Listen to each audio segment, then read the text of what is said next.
தமிழ்நாடு மாணவர் இயக்கங்களின் கூட்டமைப்பு கோட்ஸோ சார்பில் இந்த பத்திரிகையாளர் சந்திப்புக்கு அழைப்பு கொடுத்துருக்கோம். நீங்கள் தொடர்ச்சியாக நீட் திணிக்கப்பட்ட காலத்திலிருந்து தங்கை அனிதா அவர்களுடைய மரணம், அந்த காலகட்டத்திலிருந்து கோட்ஸோவானது ஆக்டிவாக இயங்கிட்டு இருக்கு. அதன் பிறகு வந்த பல்வேறு மாணவர் போராட்டங்கள், இடபிள்யூஎஸ்ங்கிற ஒரு அநீதியான ஒரு இடஒதுக்கீட்டை திணித்த போது, இப்படி தொடர்ச்சியாக பல்வேறு காலகட்டங்களில் மாணவர்களுக்காக தொடர்ச்சியாக போராட்ட களத்தில் கோட்ஸோவானது களத்தில் இருந்திருக்கு. ஆக அப்படியான சூழலில் வரக்கூடிய சட்டமன்ற தேர்தலில் இந்த இயக்கத்தினுடைய அரசியல் நிலைப்பாடு என்ன அப்படின்னு தெரியப்படுத்துறதுக்காகத்தான் இந்த பத்திரிகையாளர் சந்திப்பு. ஆக அதன் அடிப்படையில் இந்திய அளவில் குறிப்பாக தமிழ்நாட்டு மாணவர்களுக்கு எதிராக தொடர்ச்சியாக பல்வேறு வஞ்சக திட்டங்களை அமல்படுத்தி கொண்டிருக்கக்கூடிய பாஜகவை வீழ்த்த வேண்டும் அப்படிங்கிற அடிப்படையில் அந்த பாஜகவோடு இன்றைக்கு அதிமுகவும் கைகோர்த்து கொண்டு, அல்லது அதிமுகவினுடைய முதுகில் பாஜக ஏறிக்கொண்டு தமிழ்நாட்டில் எப்படியாச்சும் கால் பதிக்கணுங்கிற வெறியோடு சுற்றக்கூடிய இந்த சூழலில் அனைவரும் ஒருமித்த கருத்தோடு திமுக கூட்டணியை ஆதரித்து பாஜகவை வீழ்த்துவோம் அப்படிங்கிற அடிப்படையில் அனைத்து மாணவர் இயக்கங்களும் திமுக ஆதரவு நிலைப்பாடு அப்படிங்கிறத வரக்கூடிய 2026 சட்டமன்ற தேர்தலில் நிலைப்பாடாக எடுத்திருக்கோம். நீங்கள் இன்னும் கூடுதலாக சொல்லணும்னா, இந்த 5 ஆண்டுகளில் தமிழ்நாட்டு மாணவர்களுக்காக பல்வேறு நலத்திட்டங்களை ஆண்டு கொண்டிருக்கக்கூடிய திமுக அரசானது அமல்படுத்தியிருக்காங்க. நீங்கள் பள்ளி மாணவர்களுக்கான காலை உணவு திட்டம், நீங்கள் படிக்கின்ற மாணவர்களுக்கான தமிழ் புதல்வன் திட்டம், அதே மாதிரி மாணவிகளுக்கான திட்டங்கள், நீங்கள் தோழியர் தங்கும் விடுதி, இப்படி பல்வேறு திட்டங்களின் வாயிலாக, இன்னும் குறிப்பிட்டு சொல்லணும்னா, நீங்கள் ஐஐடி போன்ற பெருநிறுவனங்களில் இதற்கு முன்னாடி உள்நுழைந்த தமிழருடைய எண்ணிக்கை, தமிழ் மாணவர்களுடைய எண்ணிக்கை அப்படின்னு பார்த்தா ரொம்ப சொற்பமாக இருந்துச்சு. தமிழக அரசானது பல்வேறு திட்டங்களின் வாயிலாக அந்த எண்ணிக்கையை கணிசமான அளவில் உயர்த்துற வேலையை செஞ்சுருக்காங்க. ஆக அப்படியான சூழலில் தமிழ் மாணவர்களுக்கான ஒற்றை நம்பிக்கையாக ஆளும் திமுக அரசு இருக்கும் காரணத்தால் தமிழ் மாணவர்களின் நலன் கருதி வரக்கூடிய தேர்தலில் திமுக ஆதரவு நிலைப்பாடு அப்படிங்கிறத அனைத்து மாணவர் கூட்டமைப்பில் சார்பில் நாம் எடுத்திருக்கோம். இந்த கூட்டமைப்பில் தமிழ்நாடு மாணவர் இயக்கங்களின் கூட்டமைப்பின் கீழ் சமூக நீதி மாணவர் இயக்கம், தமிழ்நாடு மாணவர் கழகம், பெரியார் மாணவர் கழகம், மாணவர் இந்தியா, இஸ்லாமிய மாணவர் இயக்கம், GIO, முற்போக்கு மாணவர் முன்னணி, தமிழிளைஞர்கள் மாணவர்கள் கூட்டமைப்பு, தமிழ்நாடு யூத் ஃபோர்ஸ், தமிழ்நாடு மாணவர் பேரவை, பசுமை மாணவர் இயக்கம் அப்படிங்கிற இந்த 12 இயக்கங்களுடைய ஒற்றை முடிவாக திமுக ஆதரவு நிலைப்பாடு அப்படிங்கிறத பிரணப்படுத்துவதற்காகத்தான் இந்த பத்திரிகையாளர் சந்திப்பு.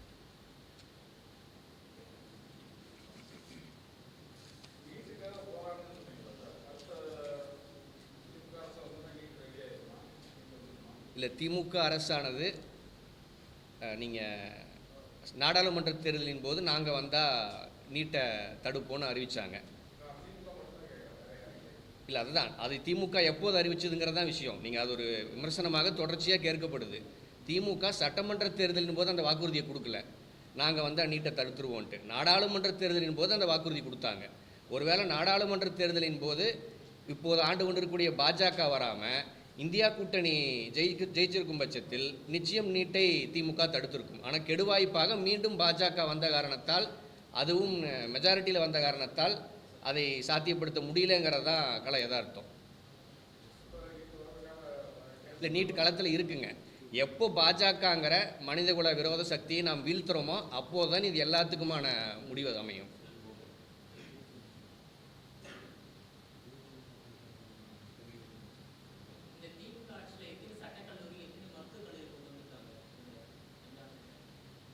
இல்லை, நீங்கள் டேட்டாவாக நாங்கள் தெரில எனக்கு. ஆனால் தமிழ்நாட்டு மக்களின் நலன் சார்ந்து, தமிழ் மாணவர்கள் நலன் சார்ந்து நான் சொன்ன எண்ணற்ற திட்டங்களை திமுக அரசு நடைமுறைப்படுத்தி அதன் வாயிலாக வந்த அவுட்புட்ஸை நாங்கள் டேட்டாவாக கொடுத்துருக்கோம்.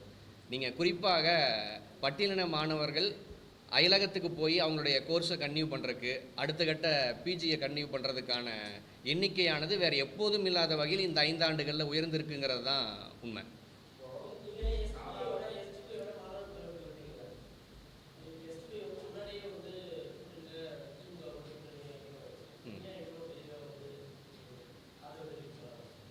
இல்லை, எஸ்டிபியினுடைய மாணவர் அமைப்பு எஸ்டிபியினுடைய நிலை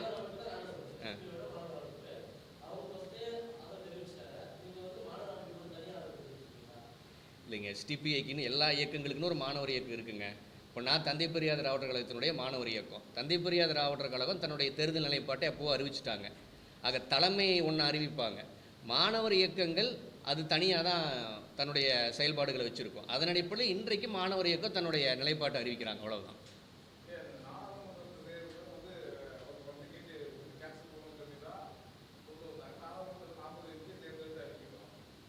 இல்லை 40 எம்பியை வச்சு ஒன்றும் இல்லைங்க. இப்போது இல்லை அது ஓகே. இப்போ டீலிமிட்டேஷன் வந்துச்சு. டீலிமிட்டேஷனை ஏன் திமுக எதிர்த்து, தமிழ்நாடு எதிர்த்துதுன்னா எதிர்த்து தான் ஆகணும். ஏன்னா நீங்கள் நமக்கு 20 சீட்டு கூட கொடுக்குறாங்க. அதே நேரம் வட மாநிலங்களுக்கு 30 சீட் 40 சீட் கொடுக்கும் பட்சத்தில் நீங்கள் ஒரு மசோதாவை அமல்படுத்தணுன்னா தென்னிந்தியாவை கன்சிடரே பண்ண வேண்டாம். அவங்க பெரும்பான்மையாக அவங்களுடைய எண்ணிக்கையை வச்சு அவங்க மசோதாவை தாக்கல் செஞ்சிடலாம். அதே மாதிரி இப்போது 40 நம்ம வச்சுருக்கோம். மற்றபடி ஆல் ஓவர் இந்தியான்னு பார்த்தா இந்தியா கூட்டணிக்கான எண்ணிக்கை ரொம்ப சொற்பந்தான். நம்ம ரொம்ப டஃப் கொடுக்குற அளவுக்கு இருந்து பாஜகவுக்கு நிகராக இந்தியா கூட்டணி சீட்டு வச்சுருக்குப்பா. அப்படிங்கும்போது ஒரு மிகப்பெரிய கழகத்தை ஏற்படுத்தி அதை சாத்தியப்படுத்தியிருக்கலாம். ஆனால் தமிழ்நாடு 40 கொடுத்தது போல் இந்தியாவில் வேறு யாருமே இந்தியா கூட்டணிக்கு 40 கொடுக்கலங்கிறது தான் கசப்பான உண்மை.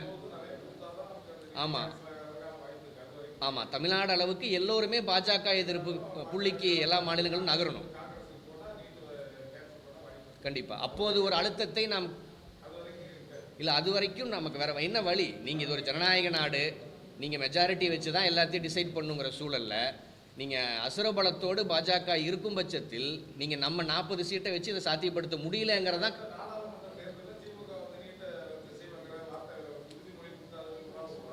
இல்லை 100% கொடுப்பாங்க. 100% ஜெயிச்சு வந்தால் நீட்டானது நிச்சயம் திமுகவானது ரத்து செய்யும். ஏன்னா இதற்கு முன்னாடியே திமுக ஒரு நீட்டானது முன்னாடியே ப்ரப்போஸ் செய்யப்பட்டுச்சு தான்.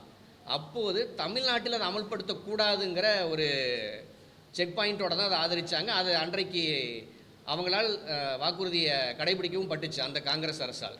ஆக நிச்சயம் அடுத்த காங்கிரஸ் ஆட்சி வரும்போது திமுகவானது சாத்தியப்படுத்துங்கிற நம்பிக்கை நமக்கு 100% இருக்குது.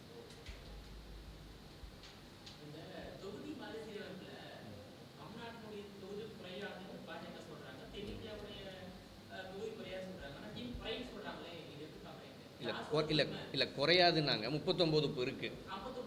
59 20 கூடுது. ஆனால் மற்ற மாநிலங்களுடைய எண்ணிக்கை உயர்வை பாருங்கள். பர்சன்டேஜாக தான் இங்கே சொல்லணும், எண்ணிக்கை அளவு கணக்கு கிடையாது. நீங்கள் உத்தரப்பிரதேசத்தில் இருக்கக்கூடிய எண்ணிக்கையை விட 60 சீட்டு அங்கே கூட கொடுக்குறாங்க. ஆமாங்க.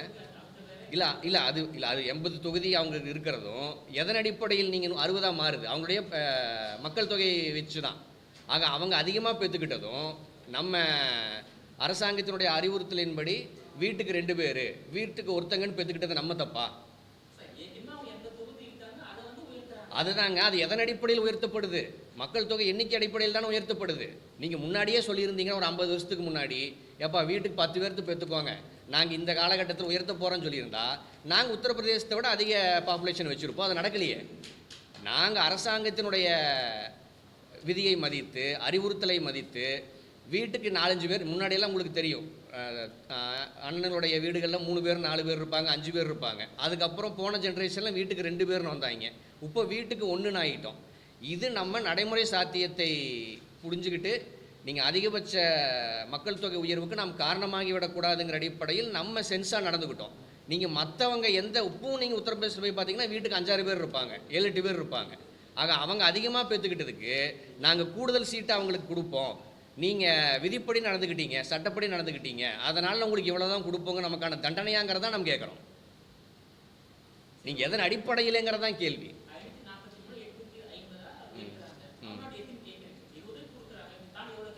இல்லை நம்ம எவ்வளோ நீங்கள் பாப்புலேஷன் நம்ம தவறான டேட்டா கொடுக்க முடியாது. நாங்கள் 15 கோடி இருக்கங்க நம்ம பொய் சொல்ல முடியாது. அவங்க டேட்டா நீங்கள் மக்கள் தொகை எண்ணிக்கையில் இதை நடைமுறைப்படுத்த மாட்டோம், வேறு ஏதாச்சும் நாங்கள் வேல்யூவேட் பண்ணுவோன்னு சொல்லும் பட்சத்தில் அதை நம்ம கேள்விக்குள்ளாக்கலாம். ஆனால் அவங்க தான் முடிவு பண்ணிட்டாங்களே. இல்லைங்க, இப்போ நம்ம என்னங்கிறோம், ஏற்கனவே தென்னிந்தியாவும் குறிப்பாக தமிழ்நாடும் வஞ்சிக்கப்படுது.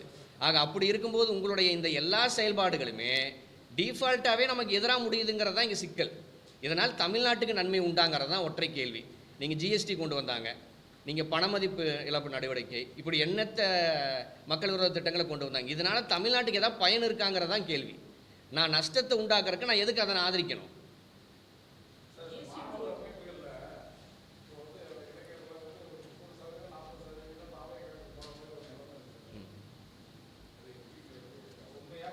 இல்லை 30-40 நம்ம குறிப்பிட்டு சொல்ல முடியாது. ஒரு குறிப்பிட்ட சதவீதம்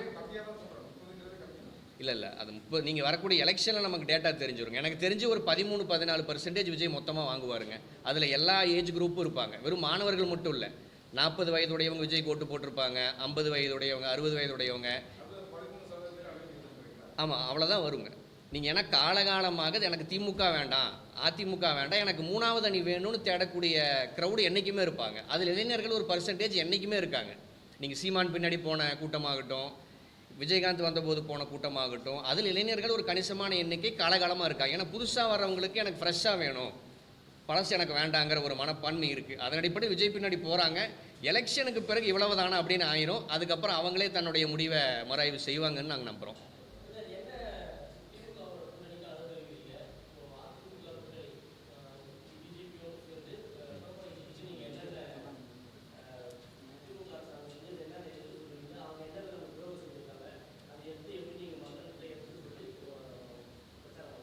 இல்லை, நீங்கள் குறிப்பாக மாணவர்கள் இல்லாமல் பொதுவாக எடுத்துக்கிட்டால் நீங்கள் மகளிருக்கு மாதம் 1000 ரூபா, நீங்கள் உரிமை பேருந்து, இப்படி பல்வேறு நலத்திட்டங்களை மக்கள் அனுபவித்தவங்க அவங்களாகவே சொல்கிறாங்க. இது வரைக்கும் நாங்கள் அதிமுக ஓட்டு போட்டோங்க, இப்போ திமுக ஓட்டு போடலான் இருக்கோம் அப்படின்னு மக்களை சொல்லக்கூடியதை நம்ம கண்கூட பார்க்குறோம். அதே நேரம் நம்ம அரசியல் மயப்பட்டவங்க மட்டும்தான் பாஜகவை எதிர்ப்பாங்கப்பா அப்படிங்கிறதுல எளிய மக்களே பாஜகவினுடைய துரோகத்தை தமிழ்நாட்டில் புரிஞ்சு வச்சுருக்காங்க. நீங்கள் அதன் அடிப்படையில் பாஜக செய்த எல்லா துரோகங்களும் மக்களுக்கு தெரியுது. நீங்கள் காலையில் வேலைக்கு போயிட்டு மாலை வீட்டுக்கு வர்ற சராசரியாக இருக்கக்கூடிய மக்களுக்கு கூட பாஜக தமிழ்நாட்டுக்கு கெடுதலான கட்சி அப்படிங்கிற புரிதல் இருக்குங்கிறத நம்ம களத்தில் பார்க்குறோம்.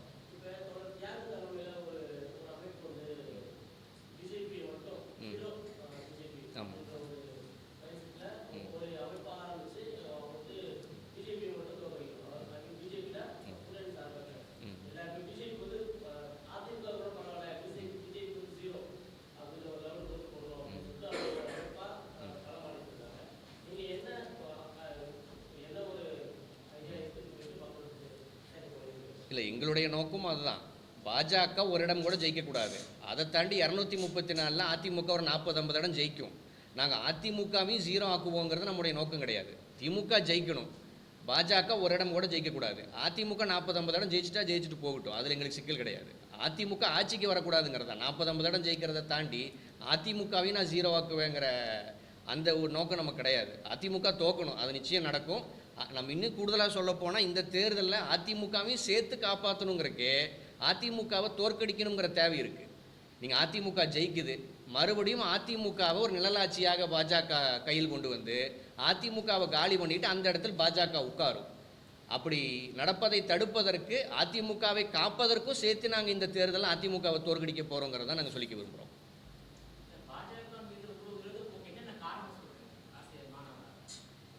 இல்லை, நீங்கள் நீட்டை கொண்டு வந்தது, நீங்கள் நீட்டு வர்றதுக்கு முன்னாடி தமிழ்நாட்டு மாணவர்களுடைய மருத்துவ எண்ணிக்கை என்னங்கிறது ஒரு டேட்டா இருக்குது. இப்போது அது என்னவா குறைஞ்சிருக்குங்கிறது இருக்குது. நீட்டை கொண்டு வந்தது எக்ஸ்க்ளூசிவாக தமிழ்நாட்டுக்காக தான். நீட்டுங்கிற அந்த சிஸ்டம் உருவாக்குனது ஏன்னா தமிழ்நாட்டில் மட்டும்தான் இத்தனை கல்லூரிகள், மருத்துவக் கல்லூரிகள், இத்தனை மருத்துவர்கள் இருக்காங்க. வேறு எந்த மாநிலத்திலும் இந்த கட்டமைப்பு கிடையாது. இப்படி கொண்டு வந்து இதை திணித்ததே தமிழ்நாட்டினுடைய மருத்துவ கனவை சிதைக்கணுங்கிறதுக்காகத்தான். அவங்க கொண்டு வந்த எல்லா மாணவர் விரோத சட்டங்களுமே பெருமளவில் முதல்ல பாதிப்புக்குள்ளாக போவது தமிழ்நாடு தான். நீங்கள் மாணவர்கள்ங்கிறத தாண்டி நாங்களும் இந்த மண்ணினுடைய பிரஜைகள் தானே. நீங்கள் அவங்க கொண்டு வரக்கூடிய எல்லா திட்டத்தாலும் எங்கள் அம்மா பாதிக்கப்படுவாங்க, எங்கள் அப்பா பாதிக்கப்படுவாங்க, எங்கள் அண்ணன் பாதிக்கப்படுவாங்க. ஆக ஒட்டுமொத்தமாக பாஜகவினுடைய செயல்பாடுகள் தமிழர்களுக்கு எதிரானது. நீங்கள் பாஜகங்கிறது வெறும் கட்சி கிடையாது. நீங்கள் பாஜகங்கிறது ஒரு ஐடியாலஜி பின்னாடி ஒளிஞ்சிட்டு இருக்கக்கூடிய ஒரு கட்சி. நீங்கள் அதன் அடிப்படையில் தமிழ்நாடு என்றைக்கும் சமூக நீதி சமத்துவங்கிற புள்ளியில் நிற்கிறோம். நீங்கள் பாஜகவினுடைய அரசியல் சித்தாந்தம் என்பது ஆரிய சித்தாந்தம் தான், நீங்கள் வர்ணாசிரம திணிப்பு தான். அப்படி இருக்கும்போது இயற்கையாகவே அவங்களுடைய சிந்தனையாகட்டும் செயல்பாடாகட்டும் அத்தனையும் தமிழ்நாட்டுக்கு எதிராக தான் இருக்குங்கிறது தான் உண்மை.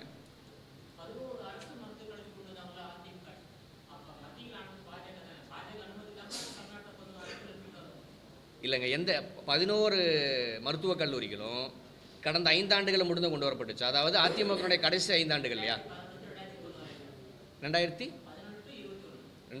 அதுதாங்க 10 ஆண்டுகள் நீங்கள் சொல்கிறீங்க. அந்த 10 ஆண்டுகளில் முழுவதும் அதிமுகவை பாஜக கையில் எடுத்தது கடைசியாக அந்த 2-3 ஆண்டுகள் தான். அதற்கு முன்னாடி நீங்கள் சொன்ன எல்லா மருத்துவக் கல்லூரிக்குமான அனுமதி கிடச்சாச்சு, மருத்துவக் கல்லூரிகள் கட்டப்பட்டாச்சு. கடைசி 2-3 ஆண்டுகளில் தான் பாஜக ஆனது அதிமுகவை முழுவதும் தன்னுடைய கண்ட்ரோல் எடுக்குது. கண்ட்ரோலை எடுக்கிறதுக்கு முன்னாடியே நீங்கள் சொல்லக்கூடிய எல்லாமே நடந்துருச்சுங்கிறது தான் உண்மை.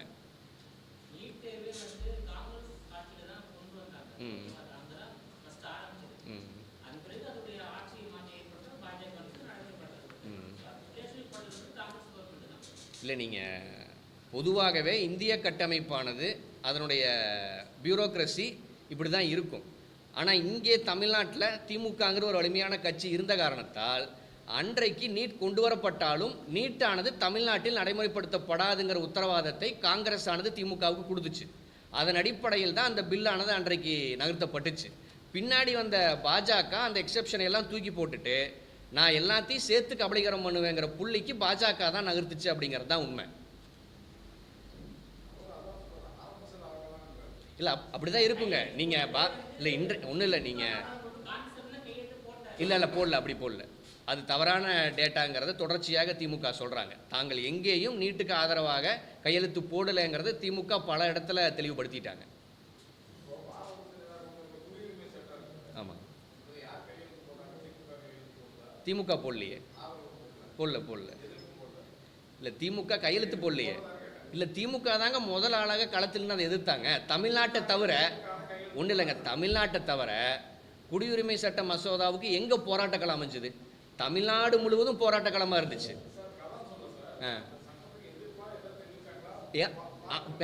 அந்த சட்டத்துக்கு எதிராக கவன ஈர்ப்பு தீர்மானத்தை கொண்டு வந்து எதிர்ப்பு பதிவு செஞ்சதே திமுக தான். வேறு யார் பண்ணாங்க சொல்லுங்கள்?